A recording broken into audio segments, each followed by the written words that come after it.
po ay papunta kami doon sa bundok na kung saan nandun ang Pupuntahan ko si Boda. Hingi ako ng maraming pera. pasyalan namin sa Tsaka mag-wish ako. magbibis kami Kasi ng birthday ko tomorrow's. health. Kailangan good health.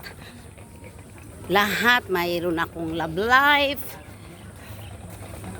Bigyan niya ako ng katulad niya no, ang gwapo. Ay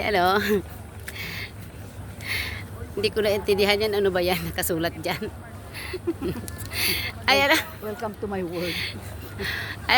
ayun na si Buda, nasilip ko na Oo. Yan.